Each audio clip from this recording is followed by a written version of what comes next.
Victoire du Barça 4-2, Lewandowski qui fait un triplé. On va en parler dans cette vidéo. Donc j'espère que vous allez bien la famille. Donc on se retrouve aujourd'hui. Barça-Valence, c'était un match de Liga après 2 défaites du Barça contre le PSG, contre le Real. Donc on sait que la Liga est presque morte. Voilà, on attend juste les journées pour que on donne le titre au Real, vite fait, bien fait. Mais on voulait voir au moins un Barça quand même sérieux. On s'attendait parce que moi, de mon côté, je me disais, est-ce que ce Barça-là aura le moral pour aller faire quelque chose, pour montrer quelque chose. On attendait tout ce Barça-là, voir dans quel état ce Barça-là allait être. Et ce Barça-là, on a senti qu'il y a des joueurs vraiment qui n'ont pas envie. Il y a des joueurs qui étaient tête en l'air, il y a des joueurs, voilà, il y a des joueurs qui ne se donnaient pas super à fond. Mais contrairement, tu vois qu'il y a certains joueurs qui ont envie, qui ont faim. À l'image de Fermin Lopez, de Rafinha, c'est des joueurs vraiment... Ils donnent tout, ils aiment ce club-là. Quand même tu les vois sur le terrain, ils donnent tout en dehors du terrain. Tu sais qu'ils sont vraiment prêts. Donc c'est des gens, comme je l'ai dit, qui aiment le club, qui sont prêts même à se sacrifier pour le club. En tout cas, Fermin Lopez, cette année, c'est incroyable. Cette année, sincèrement, c'est incroyable. Buteur dans un classico, peut-être même qu'il aurait pu même avoir un penalty. Mais au fait, c'est-à-dire c'est un petit qui monte avec Yamal, avec Koubassi, il se donne au milieu. On sait que s'il y a vraiment du monde, donc pour avoir sa place, c'est vraiment compliqué. Mais Fermin Lopez, il fait l'affaire. À chaque rencontre, on attend quelque chose de lui. En tout cas, il est décisif à chaque fois parce que buteur de la tête comme ça, c'est pas un joueur qui est assez grand. C'est un joueur qui n'a pas forcément la taille, mais la manière, ça détonne, la manière de rester en suspension même en l'air et de dévier la tête, c'est incroyable. C'est pas pour la première fois il a fait. La dernière fois, il a fait sur une passe de Lewandowski.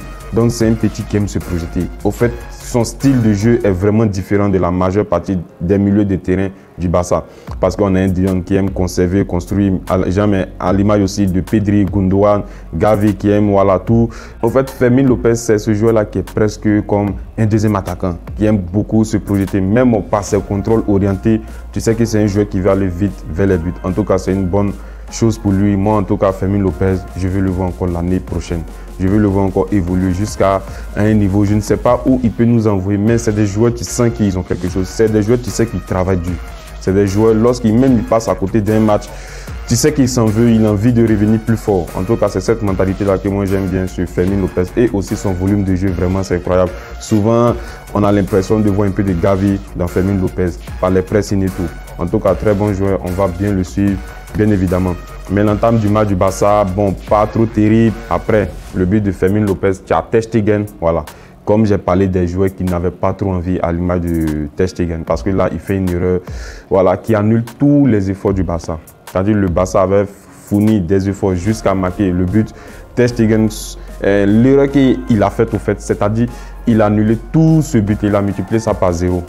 Encore Ter Stegen, c'est-à-dire qu'il avait plusieurs options de dégager à gauche, de dégager à droite. C'est bien évidemment que Ter Stegen a déjà fait une sorte de lobe pour lober, mais là à 1-0 comme ça, tu sors de 2 matchs un peu durs mentalement. C'est mieux de jouer simple, c'est mieux de jouer simple, c'est mieux de ne pas essayer d'amuser la galerie comme on aime le dire. Et aussi quelques minutes après, tu as Araujo aussi qui se gère pas. Bon, pour Araujo vraiment c'est compliqué parce que les qualités physiques, les qualités hautes, Araujo, c'est l'un des meilleurs. Rapidité, puissance, vitesse, tout. Le mec a ça.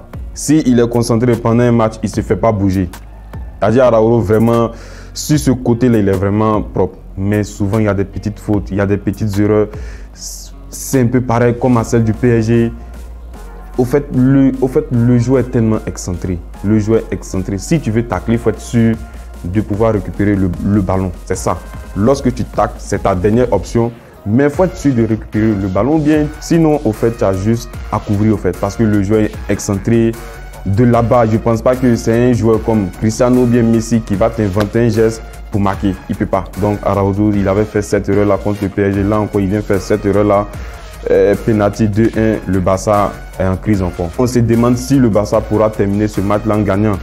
En gagnant parce qu'il y a toujours la deuxième place à avoir. Parce que bien vrai que le championnat est là nous filer, mais quand même, on ne peut pas se permettre de finir 3e, 4e, non. Il faut terminer au moins 2e derrière le Real. Et là, si ce n'est pas un fait de jeu de Yamal, bon, le gardien de Valence fait un mauvais contrôle. Et là, Yamal en profite. Et là, carton rouge. C'est là pour moi qui débloque un peu. Voilà, parce qu'ils sont diminués à 10 contre 11. On sait que ça ne sera plus le même match. Donc, au retour de la mi-temps, on attendait seulement que de voir le Barça gagner. Voilà. Et là, on a vu un super Lewandowski qui était là en première période, n'était pas bon. Sincèrement, il n'était pas bon. Mais en deuxième période, on a senti une certaine rage, on a senti une certaine envie d'aller finir avec eux. Et là, il claque un triplé, rien à dire, basta, il prend son ballon, il rentre. Simplement. En tout cas, Lewandowski, cette saison, sa saison pour calculer, il faut vraiment calculer. Parce que Lewandowski, à certains moments de la saison, il était comme ça. À certains moments aussi, il est remonté. Face au PSG, je l'ai trouvé vraiment impactant, vraiment dans les contrôles, tout. Après aussi, il a diminué en régime. Là, il claque son triplé, puis c'est très bon pour son moral. Donc, le Barça reste deuxième derrière le Real. Bon, mais ce que j'aimerais voir pour la fin de la saison, c'est de voir les jeunes joueurs de la Masia qu'on parle d'eux, à l'image de Faye. Parce que sincèrement dit, les gars, on parle beaucoup de Faye, le Sénégalais, mais à chaque fois on ne le fait pas rentrer. À chaque fois, au moins, si le Barça mène au score 2-0, je pense qu'au moins à la 60e, à la 70e, on peut le faire rentrer, voir ce qu'il peut donner. Je pense que Faye, Casado, c'est des joueurs qu'on parle beaucoup d'eux, mais surtout Faye, le défenseur, on l'a vu évoluer en équipe B, même un match amical avec le Sénégal, où même il a été buteur. Donc on attend de voir Faye au moins dans un match. Dans les matchs qui viennent, en tout cas, moi j'attends de Xavi de mettre Faye.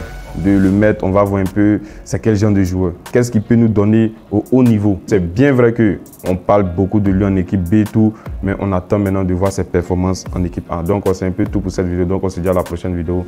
On reste dans l'amour du football, la famille. Merci, merci, merci. Redescends là. Merci, merci.